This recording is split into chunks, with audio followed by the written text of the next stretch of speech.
Good morning. कशा आहात तुम्ही सगळे फ्रेंड्स? आय होप तुम्ही मस्तच असाल. मी वर्षा तुमचं आपल्या यूट्यूब चॅनलमध्ये आणि नवीन एका व्हिडिओमध्ये मनापासून स्वागत करते फ्रेंड्स. तर सर्वात प्रथम तुम्हाला श्री स्वामी समर्थ. तर हे रोजचंच रुटीन, व्यायाम करणं, खाणं पिणं, घरातली सगळी कामं, हाऊसवाईफला काही ती चुकलेली नाही आणि प्रत्येकाच्या घरामध्ये हे रोजचंच रुटीन असतं. फक्त प्रत्येकाचं टाईम टेबल वेगवेगळं असतं. कोणाला सकाळी टिफिन असतो तर कोणाला दुपारी, तर कधी कोणाला टिफिनच नसतो. असो, तर फ्रेंड्स, हे माझे डेली ब्लॉग पाहून तुमच्या लक्षात एक गोष्ट येतच असेल की शरीर फिट राहण्यासाठी 40-50 नंतर आपल्याला एकही आजार जडायला नको. त्यासाठी हे असं रुटीन ठेवणं किती महत्त्वाचं आहे. रोजचे वेगवेगळे व्यायामाचे प्रकार, त्याचबरोबर मेडिटेशन, प्राणायाम, तो पौष्टिक आहार, त्याचबरोबर आपण दिवसभरामध्ये काय केलं पाहिजे, कुठल्या प्रकारचे आपण ड्रिंक घेतले पाहिजे, fresh drink, fat cutter drink किंवा ब्लॅक कॉफी, विदाऊट शुगरचा चहा, हे आपल्या हेल्थसाठी, शरीरासाठी किती फायद्याचं आहे हे तुम्हाला लक्षात येईलच व्हिडिओ पाहिल्यानंतर. तर आजचं टॉपिक काय आहे हे थंबनेलवरनं तुम्हाला समजलंच असेल. जास्त गोड खाल्ल्यामुळे खरंच लठ्ठपणा, मधुमेह होतो का 40 नंतर? आजकाल तर आपल्याला अगदी लहान अनमॅरिड मुलींनासुद्धा डायबिटीज झालेलं दिसून येते किंवा लठ्ठपणा, अतिप्रमाणात वजन वाढणं, कोलेस्ट्रॉल, थायरॉईड, PCOD यांसारखे आजार आपल्याला होतात आणि त्यांना आपल्याला कशाप्रकारे फेस करावं लागतं हे ज्यांना झालं आहे त्यांनाच माहीत असेल. तर त्यासाठी व्यायाम किती महत्त्वाचा आहे हे तुमच्या लक्षात येईल. तर रेग्युलर व्यायाम केल्याने आपलं शरीर फिट राहतं, ब्लड सर्क्युलर व्यवस्थित होतं, स्किनला, आपल्या केसांना पोषण मिळतं, स्किनचे सगळे प्रॉब्लेम दूर होतात, त्याचबरोबर लठ्ठपणा कमी होतो आणि आपल्याला असे आजार जडत नाहीत आणि आपण 40-50 नंतरसुद्धा फिट राहतो. आपलं शरीर ॲक्टिव्ह राहतं, फ्रेश फील जाणवतं आणि आपण भरपूर सारं उत्साहाने सगळी घरातली कामं करून मेड न ठेवता आपण स्वतःलाही वेळ देऊ शकतो. फक्त तुम्ही असं रुटीन ठेवायला हवं. तर आता बघा, सर्वात मोठा गैरसमज काय आहे की गोड खाल्ल्याने मधुमेह होतो, म्हणजे डायबिटीज होतं. तर तुम्हाला प्रश्न पडला असेल की मी कुठली डॉक्टर आहे का? तर नाही. मला खूप फिटनेसचं क्रेज आहे आणि मी असं वेगवेगळं सर्च करत असते, त्यावर स्टडी करत असते आणि त्याच गोष्टी मी घेत असते की ज्या हेल्थसाठी चांगल्या आहेत किंवा हेल्थसाठी काय चांगलं आहे त्याच गोष्टी मी करते आणि तेच मी तुमच्यासोबत शेअर करते. तर आज तुमचा सर्वात मोठा गैरसमज मी थोडा जे काही मला माहीत आहे ते मी तुम्हाला सांगत आहे, तर तो दूर करते आहे. म्हणजे सर्वात मोठा गैरसमज आपल्याला असतो की आपल्याला वाटतं की चहामध्ये खूप जास्त साखर टाकल्याने आपल्याला गोड पदार्थ खाल्ल्याने आपल्याला शुगर, डायबिटीज हा आजार होतो. तर तसं नाही आहे. मेडिकल सायन्सनुसार फक्त गोड खाण्याने मधुमेह होत नाही, तर हा मधुमेह रक्तातील साखरेचा आजार नसून हा शरीराच्या इन्सुलिनमध्ये झालेला हा बिघाड आहे. तर आता मला एक सांगा, जर आपण गाडीची सर्व्हिसिंग व्यवस्थित केली नाही किंवा पेट्रोल डिझेल भरलं नाही, वेळेवर सर्व्हिसिंग केली नाही, तर गाडी चालेल का व्यवस्थित? तसंच आपल्या शरीराचं आहे. जर आपण व्यवस्थित पौष्टिक आहार घेतला नाही, वेळच्या वेळेवर व्यायाम किंवा पाणी भरपूर पिणं, आहार पौष्टिक घेणं, प्रोटीनयुक्त आहार घेणं, म्हणजे शरीराला ताकद येण्यासाठी, तरच आपलं शरीर काम करेल. आणि जर आपण एक्सरसाइज केली नाही किंवा पाणी भरपूर पिलं नाही, व्यवस्थित पौष्टिक आहार घेतला नाही, तर आपल्या शरीरामध्ये बिघाड होतो आणि शरीराच्या इन्सुलिन सिस्टीममध्ये बिघाड झाल्यानंतरच आपल्याला BP, शुगर यांसारखे आजार जडले जातात.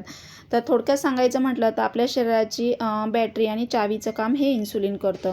म्हणजे आपण जे जेवतो, पोळी, भाजी, भात, गोड पदार्थ काही खातो, तर ते शरीर आपलं त्याचं रूपांतर ग्लुकोजमध्ये करतं. आता ग्लुकोज म्हणजे काय नेमकं? तर ग्लुकोज म्हणजे हे साखरेतील सर्वात साधा प्रकार आहे. आपल्या जे मानवी शरीरातील पेशींसाठी वापरले जाणारं ऊर्जेचं स्रोत आहे. म्हणजे आपल्या शरीराला जी ताकद येते, ऊर्जा मिळते, तर ते ग्लुकोजपासून मिळते आणि आपण जे खातो ते पचन होऊन ग्लुकोजमध्ये त्याचं रूपांतर होतं आणि त्यामुळेच आपलं स्नायूंना आणि आपल्या मेंदूला चालना मिळते. तर रक्तातील साखर ही ग्लुकोज रक्ताद्वारेच आपल्या संपूर्ण शरीरामध्ये फिरते, थोडक्यात सांगायचं म्हटलं तर. आणि रक्तातील साखर वेगळी आणि अशी साखर मिळणं ती वेगळी असतं. म्हणजे आपण जे जेवण करतो, भाज्या वगैरे खातो, तर त्याच्यातूनच आपल्याला शुगर मिळत असते आणि आपल्याला एक ऊर्जा मिळते. त्याचंच ग्लुकोजमध्ये रूपांतर होऊन आपल्या शरीराला ती ताकद मिळत असते. आणि जी आपण अतिप्रमाणात साखर, गोड साखर घेतो, तर ती अतिप्रमाणात झाल्यामुळे मग आपल्याला मधुमेह, डायबिटीज हा आजार होतो. त्यामुळे ग्लुकोज आणि इन्सुलिन आपल्या शरीरासाठी खूप महत्त्वाचं आहे. ग्लुकोज म्हणजे शरीराची एक प्रकारची बॅटरीच आहे. ग्लुकोज रक्तातून प्रवास करत असतं आणि ते थेट आपल्या पेशींमध्ये जात असतं. परंतु जर अतिप्रमाणात साखर साठल्यामुळे आपल्या पेशींपर्यंत ते जाऊ शकत नाही. तर ते एक प्रकारचं ब्लॉक झालेलं असतं. आपण बोलतो ना की रक्तपुरवठा व्यवस्थित होत नाही किंवा मेंदूंना व्यवस्थित रक्तपुरवठा न झाल्यामुळे ब्लॉकेज निघतात. तर ह्यांसारखं ह्या इंटरनल आपल्याला प्रॉब्लेम होतात आणि ते ब्लॉक झाल्यामुळेच ते पेशींपर्यंत जाऊ शकत नसल्यामुळे मग आपल्याला इन्सुलिनची गरज पडते. मग ते इन्सुलिन नावाचं एक हार्मोन्स तयार होतं आपल्या शरीरामध्ये. आणि हे इन्सुलिन कोण बनवतं? तर आता तुम्हाला माहीत असेल किंवा तुम्ही ऐकून असाल की आपल्या पोटात स्वादुपिंड नावाचा एक अवयव असतो आणि जेव्हा रक्तातील ग्लुकोजचं प्रमाण वाढलं जातं, तेव्हा हा स्वादुपिंड इन्सुलिन तयार करून रक्तात सोडतात. तर इन्सुलिन हे आपल्या पेशींचं थोडक्यात सांगायचं म्हटलं तर ब्लॉकेज काढतं आणि त्यानंतर ग्लुकोज पेशींच्या आतमध्ये जाऊन आपल्या शरीराला ताकद मिळते. मग आता तुम्ही म्हणाल की शुगर कशाने वाढते? शुगर का वाढते? तर खरी गडबड म्हणजे आपण चूक इथेच करतो की आपलं जे चुकीच्या पद्धतीने आपलं रुटीन असणं किंवा आहार आपण वेळेवर न घेणं किंवा जे आपल्या शरीराला ज्याची गरज आहे ते आपल्या शरीरामध्ये न घेणं. तर याच्यामुळे आपल्याला शुगर वाढत जाते. म्हणजे वेळेवर व्यायाम न करणं किंवा अतिलठ्ठपणा, खूप जास्त वजन वाढतं आणि लठ्ठपणा वाढल्यानंतर खूप शरीरामध्ये फॅट, चरबी जमा झाल्यानंतर मग आपल्याला आजार जडल्यावर मग आपण डॉक्टरकडे गेल्यानंतर आपल्याला समजतं की अशाने असं झालं म्हणून. मग जर आपण वेळेतच व्यवस्थित रुटीन ठेवलं, वेळेवर व्यायाम केला, प्राणायाम केलं, व्यवस्थित आहार घेतला, तर यांसारखे आजार आपल्याला जडत नाही. आणि असं आपल्या शरीरातील जे काही पेशी आहेत त्यांना असा गंज लागत नाही किंवा आपल्या शरीरात फॅट्स वाढत नाही, आपलं शरीर लूज, ढिलं, स्थूल होत नाही. आणि याच कारणांमुळे आपल्या पेशींना गंज लागतो आणि मग आपल्याला इन्सुलिनची गरज पडते आणि त्यामुळे रक्तामध्ये साखर वाढते आणि मग आपल्याला शुगर जडते असं आहे आणि शुगर वाढली पण जाते. त्यामुळे आपण वेळेतच सगळ्या गोष्टी करणं गरजेचं आहे. आणि हे जे आपल्या शरीरामध्ये आपण भाज्या वगैरे किंवा आहार घेतो तर याच्यातूनच आपल्याला साखर मिळत असते. त्यामुळे एक्स्ट्रा साखरेचं प्रमाण आपण कमीच ठेवलं पाहिजे. जास्त अतिप्रमाणात गोड खाणं किंवा सतत म्हणजे 1-1 तास 2-2 तास एका जागेवर बसणं किंवा 2-2 3-3 तास झोप घेणं दुपारच्या वेळेमध्ये. तुम्ही फार तर फार 7 ते 8 तासांची झोप रात्रीच्या वेळेला पुरेशी आहे. दुपारचं तुम्ही अगदी थोडासा आराम करू शकता, नाही म्हणून, पण 2-2 3-3 तास झोपायचं नाही आहे. जास्त अतिप्रमाणात फास्ट फूड, जंक फूड आपण जे स्पायसी खातो किंवा जेवण झाल्यानंतर बघा काहींना स्वीट खायची इच्छा होते, मग ते स्वीट खातात. नेहमीच त्यांचं स्वीट असतंच घरामध्ये. तर हे साप चुकीचं आहे. जेवण झाल्यानंतर स्वीट घेऊ नका. आता आपण बघा एखादा साधा पेढा आपण खायला घेतला तर आपल्याला वाटतं की तो किती छोटा पेढा आहे, पण त्याच्यातून आपल्याला जवळपास 5 ते 6 चमचे साखर आपल्या पोटामध्ये जाते. आणि ही साखर अशी थोडी थोडी करूनच ती साखर साठली जाते आणि मग नंतर आपल्याला मधुमेह, डायबिटीजसारखा आजार जडला जातो. आणि नंतर एकदा का डायबिटीज किंवा शुगर आपल्याला झाली तर ती कंट्रोलमध्ये ठेवणं खूप गरजेचं आहे. मग नंतर आपल्याला सगळंच खाणं आपलं बंद होतं. मग गोड, स्पायसी जे काही तुम्ही आता थोड्या प्रमाणात खाताय ते सुद्धा तुम्हाला बंद करावं लागतं. आता हे सगळं खरं सांगायचं म्हटलं तर ह्या गोष्टी आपल्याला वेळेतच समजायला हव्यात. आणि हे मी जे सांगितल्या तुम्हाला ह्या कॉमन टिप्स आहेत, ह्या सगळ्यांनाच माहिती असतात. आपल्याला अभ्यासात सुद्धा होतं जेव्हा आपण शिकत होतो तेव्हा. पण आपण कसं आहे की प्रॅक्टिकली त्या गोष्टी करत नाही आणि एकदा 35-40 नंतर आपण जागे होणं खूप गरजेचं आहे. एकदा का वेळ निघून गेली आणि तुम्हाला जर आजार जडले तर ते खूप कंट्रोलमध्ये ठेवणं खूप अवघड होऊन जातं. त्यामुळे आत्ताच तुम्ही काळजी घ्या. वेळेवर व्यायाम करा. व्यायाम केल्याचे खूप सारे फायदे आहे. तुमच्या हार्मोन्स बॅलन्स होतात. त्याचबरोबर तुम्हाला BP, शुगर, थायरॉईड, PCOD यांसारखे आजार जडणार नाहीत आणि तुमचं शरीर कायम फिट राहील.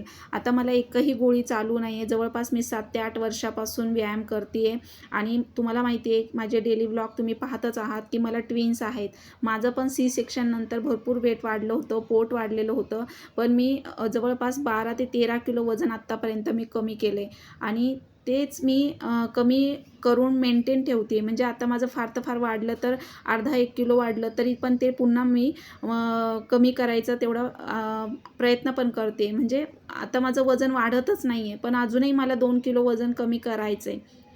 आणि 2 किलो वजन ते कमी होऊ शकतं. पण काय होतं की घरातलं रुटीन असतं, पुन्हा सगळं बघायचं असतं. त्यामुळे काही वेळेला आपल्याकडनं काही गोष्टी बऱ्याचशा मिस होऊन जातात. कधी-कधी तर आपलं स्वतःकडे बघायला सुद्धा आपल्याला वेळ भेटत नाही.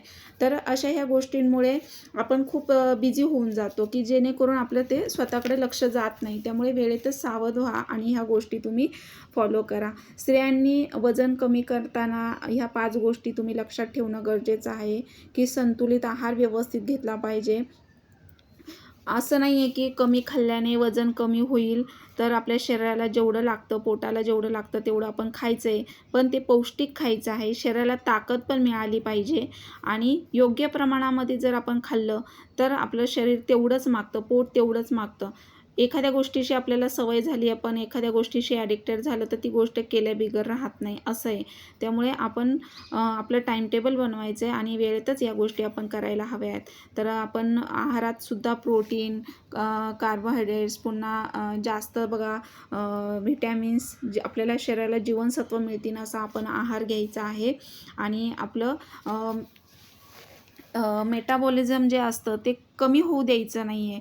आपण खूप उपासमार केल्याने सुद्धा आपलं मेटाबॉलिझम कमी होतं आणि त्यामुळे शरीराला ताकद मिळत नाही. तुम्ही खा, सगळं खा, क्वांटिटीमध्ये खा, त्याच्याबरोबर व्यायाम पण करा आणि छान फिट राहा. स्वतःला आनंदी ठेवा. जास्त स्ट्रेस घेऊ नका. जास्त अतिप्रमाणात विचार केल्याने, स्ट्रेस घेतल्याने सुद्धा आपल्याला आजार जडतो. तर काहींना जेनेटिकसुद्धा शुगर जडली जाते. तर त्यामागे अनुवंशिकतासुद्धा असू शकते. त्यामुळे आपण व्यवस्थित आपलं आहाराचं रुटीन ठेवलं पाहिजे. आपले हार्मोन्ससुद्धा इनबॅलन्स होऊ द्यायचे नाही आहे. आपलं हार्मोन संतुलन व्यवस्थित ठेवायचं आहे. त्याकडे जर दुर्लक्ष झालं तर आपले पिरियड्स पुन्हा आपल्या शरीरावरसुद्धा त्याचा परिणाम दिसून येतो. त्यामुळे पिरियड्स व्यवस्थित येत नाही. जर हार्मोन्स इनबॅलन्स असेल तर आपली चिडचिड होते, पुन्हा चेहरा निस्तेज दिसतो, शरीरामध्ये थकवा जाणवतो, सतत कंटाळा येतो, काही काम करायला उत्साह राहत नाही. त्यामुळे आपलं हार्मोन्स बॅलन्स व्यवस्थित ठेवायचा आहे. त्यासाठी व्यायाम, आहार व्यवस्थित घ्यायचा आहे. फ्रेश वातावरणामध्ये एक 15-20 मिनटं तुम्ही वॉक करा. नाही जमलं तर तुम्ही प्राणायाम करा, व्यायाम करा. आता बघा मी रोज सकाळी एक 5-7 मिनटं अगदी फ्रेश वातावरणामध्ये जसा वेळ मिळेल तसं 7च्या आतमध्ये तुम्ही प्राणायाम, मेडिटेशन करायचं आहे. त्याने खूप छान वाटतं. आपलं शरीर अगदी निरोगी राहतं आणि आपल्याला फ्रेश फील जाणवतं. दिवसभर थकवा जाणवत नाही. तर आजच्या व्हिडिओमध्ये मी तुमचे भरपूर सारे डाऊट्स क्लिअर केलेले आहेत की शुगर कशामुळे होते आणि शुगर आपल्याला जडू नये किंवा यांसारखे आजार आपल्याला होऊ नये. तर त्यासाठी आपलं रुटीन पण कसं असलं पाहिजे हे सुद्धा मी तुम्हाला सांगितलेले आहेत. काही टिप्स सांगितलेल्या आहेत. त्याचबद्दल आपलं रुटीन कसं असावं हे सुद्धा मी तुम्हाला दाखवलेलं आहे. आणि त्याचबरोबर तुम्ही माझ्यासारखे जर टी लवर असाल तर तुम्ही जरी चहा घेतला तरी अगदी विदाऊट शुगरचा चहा घ्या. नाश्ता व्यवस्थित करा. अगदी भरपूर नाश्ता करा आणि एका क्वांटिटीमध्ये जर आपण खाल्लं व्यवस्थित रोजचं तर आपलं पोट तेवढंच मागतं. एक घास पण वरती जात नाही. त्यामुळे व्यवस्थित आहार घ्या आणि सतत आपली बॉडी हलती चालती ठेवायची आहे. अगदी मेड न ठेवता तुम्ही हाऊसवाईफ जर असाल तर घरातली कामं तुम्ही दिवसभरामध्ये करू शकता. शरीर जर हलतं चालतं असेल तर आपलं खाल्लेलं अन्न डायजेस्ट होतं आणि व्यवस्थित आपण जर शरीरामध्ये कॅलरीज घेतल्या आणि त्याच्यापेक्षा जर आपण जास्त कॅलरीज बर्न केल्या तर आपलं शरीर आपलं जेवढ्या कॅलरीज आपण आतमध्ये घेतल्या तेवढ्या कॅलरीज वापरून पुन्हा आपल्या शरीरातले जे फॅट्स असतं ते वापरतं. त्यामुळे आपल्या शरीरातील अशानेच फॅट्स कमी होतील, वेट लॉस होईल आणि तुमचं वजन मेंटेनमध्ये राहील. आणि वेळेवर तुम्ही BP, शुगर, तुमचं वेट चेक करत चला, म्हणजे तुमच्या लक्षात येईल आणि अशानेच कळेल तुम्हाला की आपल्याला कुठले आजार तर जडले नाही ना, किंवा आपलं वेट तर वाढलं नाही ना. आणि जर वेट वाढलं असेल तर तुम्ही असं वजन मेंटेनमध्ये ठेवायचं आहे कमी करून. तर अशा पद्धतीने तुम्ही रुटीन ठेवायचं आहे. आणि हे जे मी रोजचं तुम्हाला डेली ब्लॉग थ्रू काही ना काही महत्त्वाच्या टिप्स पॉझिटिव्ह वगैरे देत असते, तर ज्या मी फॉलो करते त्याच मी तुमच्यासोबत शेअर करते. आणि ते पण माझी एक तुम्ही यूट्यूब फॅमिली म्हणून मी तुमच्याशी शेअर करते. तुम्हालाही अजून काही डाऊट्स किंवा अजून काही माहिती असेल तर तेही तुम्ही मला कमेंट थ्रू विचारू शकता किंवा सांगू शकता, किंवा जे मला माहिती नाही तेही तुम्ही जरी सांगितलं तरी मला माहिती होऊ शकतं. त्यामुळे तुम्हाला काही विचारायचं असेल किंवा काही सांगायचं असेल तर तुम्ही कॉमेंट थ्रू विचारू शकता. तर अशा पद्धतीने तुम्ही रुटीन ठेवायचं एक 40शी नंतर. आणि जर तुम्हाला बघा BP, शुगर वगैरे असेल, तर BP जर असेल तर जर हाय BP असेल तुमचा, तर तुम्ही मिठाचं प्रमाण कमी ठेवायचं आहे. मी तर म्हणेल आळणी खाईल तेवढं चांगलं आहे.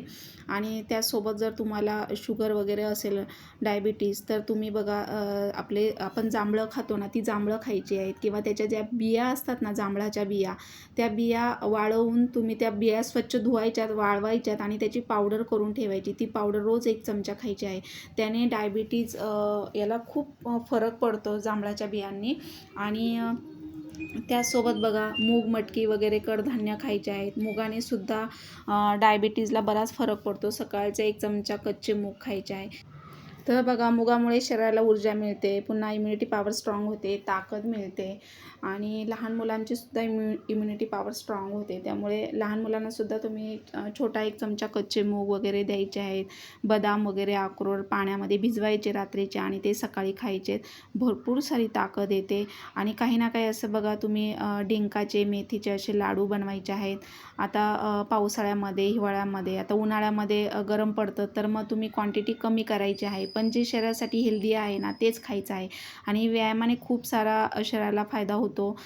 केस गळती बघा, हेअरफॉल होत असेल तर जागेवर थांबतो. त्याचबरोबर स्किन छान होते. जेवढा घाम बाहेर पडेल, जेवढे टॉक्सिन बाहेर पडतील तेवढे आपले स्किन नितळ होते आणि शरीर आपलं निरोगी राहतं, फिट राहतं. तर सांगायचा उद्देश हे आहे की तुम्ही जर 35शी नंतर असं रुटीन ठेवलं तर तुम्हाला एकही गोळी चालू होणार नाही. आणि ज्यांना BP, शुगर झालेली आहे किंवा गोळ्या चालू आहेत, मेडिसिन्स चालू आहेत, तर त्यांनी डॉक्टरांचा सल्ला घेऊन व्यायाम करा, आहार व्यवस्थित घ्या. आणि जर शुगर वगैरे असेल तर ती कंट्रोलमध्येच ठेवा. मग जर शुगर झाल्यानंतर तुम्ही गोडसुद्धा अति प्रमाणामध्ये घेऊ नका. शक्यतो तुम्हाला गोड स्वीट बंदच करावा लागेल, कारण ऑलरेडीच आपल्याला भाज्यांमधून आपण जे काही जेवण जेवतो त्याच्यातून आपल्याला शुगर मिळत असते. आता हे मी तुम्हाला व्हिडिओमध्ये सांगितलेलं आहे आणि भरपूर साऱ्या टिप्स दिलेल्या आहेत.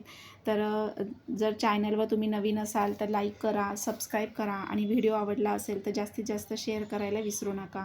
आणि ऑलवर सेट करा, म्हणजे माझ्या व्हिडिओचं नोटिफिकेशन तुम्हाला येत राहील आणि असे तुम्हाला हेल्पफुल माझे व्हिडिओ पाहायला मिळतील.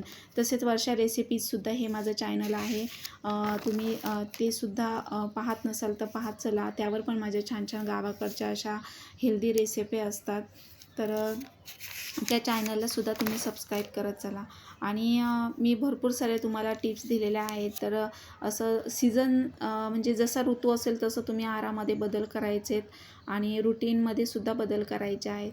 आता उन्हाळ्यामध्ये बघा, थंडीमध्ये आपल्याला आहार जास्त घेतो आणि पाणी कमी पितो, तसं उन्हाळ्यामध्ये आपण आहार कमी घेतो आणि पाणी जास्त पितो. त्यामुळे आपल्या शरीराला हायड्रेट ठेवायचं आहे की जेणेकरून बघा आपली स्किन निस्तेज दिसणार नाही, आपल्या स्किनवर ग्लो पण राहिला पाहिजे. अशा पद्धतीने आपण वजन पण कमी करायचं आहे. काही जण वजन कमी करतात पण पूर्णपणे गळून गेलेले असतात, विकनेस येतो आणि अगदी बघा चेहरा ड्राय पडतो आपला. तर असं वजन करू नका कमी. तुम्ही हेल्दी आहार घ्या, घरगुती आहार बनवून घ्या, तुम्ही पौष्टिक आहार घ्या, जेणेकरून स्किनला खूप छान फरक पडेल. वाढत्या वयामध्ये आपली स्किन पण छान राहिली पाहिजे. तर असं तुम्ही नॅचरल पद्धतीने वजन कमी करू शकता. आणि घरगुती आहार घ्या. ह्या जर गोष्टी फॉलो केल्या तर तुम्हाला स्ट्रिक्टली डाएट करायची गरज पडणार नाही.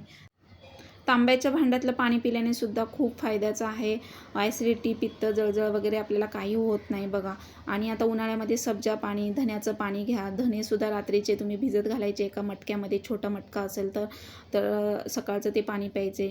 शरीराला थंडावा मिळतो. तसेच बघा ABC क्यूब बनवून ठेवा, बीटरूट, गाजर, आवळ्याचे. त्यानेसुद्धा फ्रेश तुम्हाला जाणवेल, दिवसभर थकवा जाणवणार नाही आणि फ्रेश वाटेल दिवसभर. स्किन पण छान ग्लो करेल. आणि त्याचसोबत असे हे तुम्ही अधूनमधून ड्रिंक घ्यायचे. नारळ पाणी घ्या. सगळ्यांना शक्य होत नाही नारळ पाणी पिणं, तर तुम्ही सब्जा पाणी, पुन्हा धण्याचं पाणी, माठातलं पाणी प्या विशेष म्हणजे. आणि सकाळचं उठल्याबरोबर तोंड न धुता तुम्ही तांब्याच्या भांड्यातलं पाणी पिलं किंवा साधं कोमट पाणी पिलं तरी खूप बेस्ट आहे शरीरासाठी. म्हणजे आपलं शरीर निरोगी ठेवायचे. पोट साफ असेल तर कुठलेच आजार जडत नाही. आपलं पोट साफ ठेवायचं आहे आणि त्या पद्धतीने आहार व्यवस्थित घ्यायचा आहे. तुम्ही जर सकाळी उठल्याबरोबर कोमट काही घेतलं बघा, तर तुम्हाला बघा जर व्यवस्थित पोट साफ झालं तर कुठलेच आजार जडणार नाही. आणि आहारामध्ये सुद्धा असं नॉनव्हेज, व्हेज असं तुम्ही खायचं आहे, जेणेकरून शरीराला ताकद मिळेल. आता इथे बघा मी सुकटची भाजी बनवते. सुकटमध्ये भरपूर सारं कॅल्शियम वगैरे आहे. त्यामुळे शरीराला पण ताकद यायला हवी असा आपण आहार घ्यायचा आहे. रात्रीचं ज्वारीची भाकरी करायची आहे.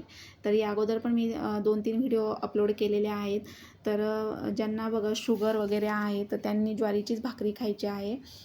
तसेच चपाती कमी घ्यायची आहे. चपाती जास्त खाल्ल्याने सुद्धा पोट फुगलं जातं आणि तसेच वजन पण वाढतं. त्यामुळे रात्रीच्या जेवणात ज्वारीची भाकरीच घ्या शक्यतो. आणि भाताचं प्रमाण एकदम कमी ठेवा, म्हणजे 1 ते 2 घासाचाच भात घ्या. नुसता भात खाल्ल्याने सुद्धा वजन वाढतं. आणि तसेच ज्यांना शुगर आहे तर त्यांनीसुद्धा जास्त प्रमाणात भात घ्यायचा नाही आहे. भाताने पण शुगर वाढली जाते. दुपारची जास्त 2 ते 3 तास झोप घेतल्याने सुद्धा शुगर वाढते. त्यामुळे ह्या गोष्टी सगळ्या आपण फॉलो करायच्या आहेत प्रॅक्टिकली, म्हणजे तुमची शुगरसुद्धा कंट्रोलमध्ये राहील ज्यांना आहे. आणि ज्यांना नाही आहे तर त्यांनी जर आत्तापासूनच असं रुटीन ठेवलं तर तुम्हाला शुगर कधीच जडणार नाही आणि तुमचं वजन देखील वाढणार नाही. तर आता मला एकही गोळी चालू नाही आहे. सांगायचा उद्देश असा आहे की मी रेग्युलर व्यायाम करते आणि माझ्या आहारामध्ये तुम्ही रुटीनमध्ये पाहताच आहे की रोज मी काही ना काही वेगळं असं मी हेल्दी बनवण्याचा प्रयत्न करते आणि घरीच बनवलेलं शक्यतो मुलांनासुद्धा देते. तर असं ज्वारीची भाकरी बघा किती छान टम्म फुगलेली आहे आणि अशी तव्यावर जर भाजली ना तर अगदी बघा चुलीवरच्या भाकरीसारखा असा पापुद्रा येतो आणि एवढी छान चवीला लागते. जेवणा अगोदर अगदी बघा 5-10 मिनटं तुम्ही करायला घेतली तर अशी गरमागरम भाकरी खायची. तर अशी तुम्ही छोटी भाकरी हाता एवढी खायची किंवा मग यातली अर्धी भाकरी तुम्ही खायची, अशी मोठी भाकरी बनवली तर. आणि जर भात घेतला तर अगदी त्याचं प्रमाण कमी ठेवायचं आहे. तर अजिबात काही होणार नाही तुम्हाला. बघा तुमचं शरीर अगदी फिट निरोगी राहील.